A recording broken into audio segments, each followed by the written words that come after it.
So as I was saying, I'm really interested to hear your thoughts about this because it is a topic that's an ongoing debate, I think, currently in a lot of schools. Should Shakespeare remain a core text? Is it still relevant? Is it worth the amount of time that you have to invest in reading the text? So anyone want to share what their thoughts were? I say yes to keep reading because it helps with group skills and it's fun reading back and forth with your classmates to see what they can do and to see what you're doing yourself. Okay. Yeah, Will. So first responding to Brenna, I'm kind of with her, but I think the reason that they were so uptight about that versus Romeo and Juliet just was because since it's a more new form of media, people are a little more cautious about what implications it could have. So I feel like people are a lot more hair-trigger about like new media rather than old stuff like this. How many people did see 13 Reasons Why? How many people watched it? I watched it after I got there. Yeah, and I think part of it too is like the idea of like, you know, kids watching it alone and not having conversations. Like I found 13 Reasons Why was a great way to have conversations about suicide and the choices that girl made in that story. But okay, so Yeah. and then what else would you want? And then personally, I'm saying no because I feel like we tend to focus a lot on very specific ideas. Like we do a lot of modern problems like racism and that kind of stuff. And I feel like we should be more diverse with what we are trying to engage students with. So I feel like just focusing on that is a really bad idea. We shouldn't do it. So we need more diversity in what we read. Yeah. So you say okay, and then It's- I mean, like, we finished off 8th grade talking about the Holocaust for about half a year. And then we started again this year. And then we went to it in the 1930s. And it's just kind of continuing and continuing. And I know we do it in future classes as well. So it's just like, yeah. No, that's a great point. And actually, I'll share with you one of the teachers who wrote saying a very similar argument that we need diversity in our literature. We need to reflect students' experiences now, our culture now. That's a good point. Gummy, I wanted to also summarize what you were saying in defense. So could you say that again, why you thought it was good that we read it? It's just a good way to help with working groups and you can find out what you like other classmates are capable of while reading it. So you like the collaborative reading. I think you also said something about challenge too, the first time maybe. It's a bit of a challenge reading it. so it's a good jumping off point pretty Yeah. much for more complicated text. Okay. All right, and I'm going to ask everybody to weigh in. So Paige, where'd you come down? I feel like it's one of the things that you like hear about in a little like love story or whatever. And it's nice to like read it and learn more about like what happened after stuff. Like I didn't know that it was a tragedy, really. You only knew the Taylor Swift version of the story, yeah? Okay, so you're a yes because it's such a sort of a We're starting with the half. A half? Okay, yes, because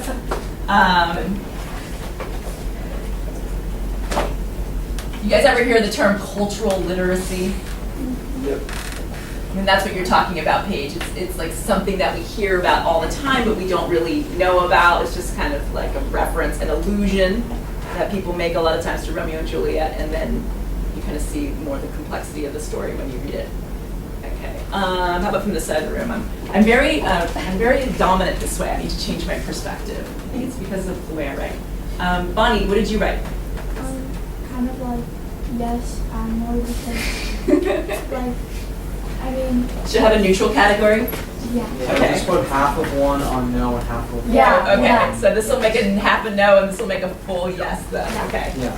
So like it's like a no because like I guess the story is kind of just like we've already heard it so many times, and so like you just like you kind of know what's gonna happen, so like it's not something new.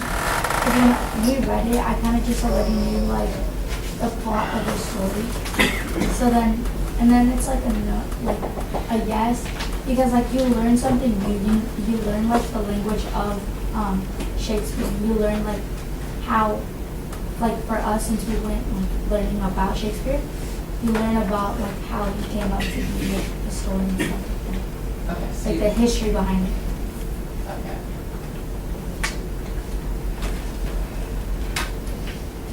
So you got like the sort of what Paige was saying a little bit too, that you got like a more in-depth view, a more Yeah. comprehensive view of it. Although on some level you're like, been there, done that. Yeah. Okay. You want to add that? Yeah. Are we starting with debate unit? Oh, Do we have a debate unit? I love that. I want that. I don't think so. We should. It would be fun. You know, we could probably find a way to work that into the next unit No, we because should. it's with Yeah, because it's more of an independent reading, so we can do a lot of stuff. Like I could definitely work like a little bit of research and writing into having it culminate into a debate. That is a great idea, and I'm gonna like lob ball back into your court and say if you guys could start thinking about topics that you might be interested in researching, studying, and talking about. I would be happy to facilitate that and work that into our next unit. Okay. Let's hear from somebody else. Yes or no, yay or nay. August, what do you think? Probably yes, because it's kind of like, it was pretty fun. Are you a full or are you a half? I'm a full. A full, all right. It was pretty fun to like decode the Shakespeare language and then like find the meaning behind it, like nowadays. Yeah, okay. Like if you can treat it like a game instead of just like getting ultimately frustrated. Do you think it helped that we did it in class instead of asking Yeah. you to do it at home? I would have done something else. I would have been like, oh, there's a butterfly. You I would would kind have of- still thought that Friar walked in with a crow on his. Yeah. Well, that's kind of a great image though, I right? would It's be kind of totally like a confused. horror Like, movie. saucy boy, I'd be like. I just imagine, yeah. Learning about the saucy boy was pretty cool. Everybody's, and you know what, that's funny, Yeah, every sauce class making loves stuff. that. What did you say, Miles, yes or no? That's what they do. Yes. You were a yes, and what did you write about? I don't know. You don't know. Can you put an I guess it's the same thing that other people said, so. Okay, Which other people? tell me what you said, I'll underline it. What point do you find the most compelling? He knows. He's just tired. He's gonna I go. guess like the learning part about Shakespeare, like the language background. Okay, That part. like that, okay. Let's see, here's some gummy, Brenna, Jasper. I said no, because like, I don't think it was relatable. Because like when we read Of Mice and Men and a lot more, I found those like a lot more interesting and like I could understand it a lot better, like the story. And I don't like the way for me to like play. I just don't like that. But like, yeah, I'm not a yes. But, like, we kind of have to learn about Shakespeare because he's like one of the most famous playwright ever. So. Okay, I'm gonna write here that expression that it's just like a necessary evil, right? We have to at some point, you feel like, to be that cultural literacy thing again, to learn something about Shakespeare. Let's see, Sophie and Alex, I haven't heard from you guys. What do you think? I would say yes, because we learn a little bit of history at the same time, and having it in like a play format keeps the reader more like organized, so that when you have the project and like I don't know, it just keeps you on track and you can see what happens when, instead of just saying chapter blank, because there's a lot of like chapters and a lot of pages. And also, I would say it's like somewhat relatable for teens, like young love, young romance and stuff. Maybe not exactly, but they can relate. And I would say it's pretty entertaining. To watch the people try and read it. The play is entertaining, or the fact of reading it together is entertaining? Both. Both. I don't think William finds it pretty interesting. Yeah. This is one of the first quizzes. I know. Yeah, and that idea, because there are teenage central characters, Sophie, that's like a big defense of why Romeo and Juliet is like the gateway to Shakespeare, because you know, probably everybody at some point had a crush or fell in love, or even if not that, like everybody has parents and probably has had some conflict with them, We're seeing things differently. I don't know if I would. I hope no. You will not drink poison. Make a pledge with me right now. You are not going to drink any poison. Thank you. Smaller chance on the All right, Alex. Okay, I can't hear Alex. Yes, you're a yes. Right. Wait. What are you doing? Okay, let's hear Alex. What did you get out of it? I like all like the foreshadowing and how everything. Well, do you know how you would turn that into a shame? Jasper. Like all the plot twists and how Mad Hands. What do you mean? Okay, I hear what you're saying is like you really appreciate the craft of his writing, like the way he was able to put together a good story. Is that what you're kind of saying? Yeah. Did we get everybody's vote? That would be a 6 to 3.5. Is that everybody? 6 to 3.5? Oh no, I'm sorry. Go ahead. Okay, so I honestly, so I think I'm kind of leaning more towards yes, but that's just because I think Shakespeare he's extremely like his writing was extremely like art and like writing taste, and he's kind of what we think of when we think of like a love story. We think Romeo and Juliet, but then again, Romeo and Juliet is just another love story, but it's not just a love story. It's like I don't know how to explain it, but I'm looking at it. Okay. Yeah, and I think, like, again, that cultural literacy, that being influential, I think having some knowledge of Shakespeare, especially if you're going to go on to take higher level English classes, you've got to kind of wrestle with them a little bit. But it is, I think it's a valid point to make. Like, we only have so much time. I really love Shakespeare. I love reading it, but there are so many other books I would love to read with you as well that it kind of kills me that we, don't have much time. Although I think it was valuable to read it aloud so everybody really, like, you guys really know this play, I think. Like, yes, you do. You will. You missed, but yes. I think you guys really know this play, and I wanted to, If we read it at home, I think it would have gone like way over. Everybody would just be reading the Spark Notes, right? Yeah. I feel like I do the audio version. I want to go over the format of the test with you guys, and then I have a little fun video I wanted to share with you just because it's Friday too. So I think I told you guys that I'm not going to be here next week. Did I tell you that? Okay. So, but I am going to make a Kahoot for you guys to review. The whole week you're not going to be here? What? I have to take my daughter to look at colleges. It's her spring break, and she can't decide where she's going. So we are going to go and visit a lot of colleges. Are you guys also going on the East Coast? Like, Everybody except my youngest daughter is going to be on the East Coast, but we're not going to be together. It's going to be weird. I figured. All right, so to start, if you want to guys start reviewing this weekend in preparation for the big Kahoot family feud fight that Jack wants it. So there's going to be a section. Whoever wins gets extra credit. There's going to be a section of just kind of general questions that are kind of plot driven. So the best way to review for that is looking at your timeline, looking at class notes if you have them, looking if you missed, like if you missed something or you were kind of checked out a certain day. You can tell that by knowing how easy it was for you to do your timeline. Then go back to myshakespeare.com, look at those summaries, look at those paraphrases, things like that. Quotation identifications, like I'm going to give you a lot of prep for this. All the quotes that are going to be on that though are things that we've stopped and we've talked about. They're going to be in the Kahoot review. And then I'm also going to share with you online the doc of the quote bank that I'm using for the Kahoot review. It's not there yet. It will be there by tonight sometime.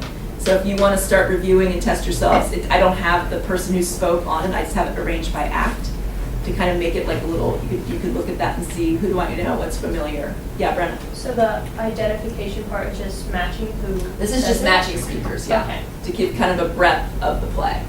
Also, figurative language definitions. I'm giving you an objective section there where you just have to know what are these different terms mean. That's in your notes. If for some reason you didn't take good notes, it's also online on the website. And then the short answer, which is what we practiced yesterday, there will be quotes, and then you need to write about them. And again, those quotes are going to be things that you've seen and things that you're going to see in the review. All right. And then a couple of questions about the Shakespeare background. So I would just kind of glance at your notes from that, from the Shakespeare scavenger hunt. But again, nothing, I'm not going to ask dates. about that. I'm not asking numbers, like I'm not gonna ask you how many people died of the plague. I'm gonna ask you questions that are relevant to our understanding of the play, okay? More like just the general kind of how is it, like, and then there'll be some questions about that on the Kahoot as well. Any questions about the test? Yes, Tiago. Do you think, like, if you were to take it and you were in our position, it would be hard? No, I think you guys can do really well. I mean, I made it, I designed it so that if you've been engaged, if you've been participating, and then even if you've been a little checked out, if you take some time and go back and review, there's nothing there, like I don't pick any obscure quotes or things that I think like that you shouldn't know. Basically, it's walking away from this unit, what were the most memorable moments of the play, the themes, stuff like that. Like I think you should do really well, especially this class, because in our small format, we've had some really rich discussions. I'm expecting you guys to do well. I want you to do well. Did you have a question too, Will? Yeah, I was just wondering what the plan was after we finished the test. Or, Oh. like, what we were doing next. Okay. Are we gonna- Oh, you mean the next Are we unit? trading off? We're trading off? We are. We're going to do book clubs. So you guys are going to get, we'll present How are to we you when gonna I come back. decide book clubs? What? How are we gonna decide? The way it decides, Ms. Roland and I will show you the choices. Like there's, I think, like about 8 books, and we'll describe them, and you can pick. You can give your first 3 choices, and then we'll put you together into groups. So you may not get your first choice just because if you're the only person that chose that book, it's not really fun to be in a book club by yourself. So is it kind of gonna be like close to 3, I'm guessing? Like just Yeah, probably in top this 4 class will be books? kind of small. And then we're There's going 12 to people, so. And then we're going to focus on doing some writing and then some individualized grammar, targeted grammar instruction. I'm going to be, I got the okay to test out like a website that you might have used at RLS, but to kind of try and do some assessments and figure out what you guys need to review. Besides the fact that you need to capitalize names. What is it with you young people that you don't want to capitalize names anymore? Because we're too Because lazy we to press save the that shift for button. Push the shift button. Me too. Yeah. Oh my I gosh. work this morning. I appreciate your honesty about that, but capitalize the name. You gotta do that. That's like a no-brainer. I accidentally left my voice All right. on. For some reason I couldn't answer. All words coming up. last year. What? All right, so I'm gonna put down Copy and paste my story. that second period. Oh, no, I just read the story. It's a yay 6, nay 3.5. That's true. All right, well, thank you for your feedback about that. And now I want to show you what the video, yeah, let's do that. All right, the video that I have to show you today is kind of fun. For those, how many were doing the soundtrack projects? Okay, and this weekend I am going to get to going to your folders and look at them. I found a video online of James Corden and Emily Blunt doing a soundtrack to Romeo and Juliet. So, Emily Blunt. yeah. I love her. So it's kind of fun. I just asked if, what? Why are they doing the soundtrack? Because they just love musical theater and they do weird things. Like sometimes, like, I'd have my life there like my kids, so so for those of you who are doing this soundtrack, it might give you a little bit of inspiration. I have 40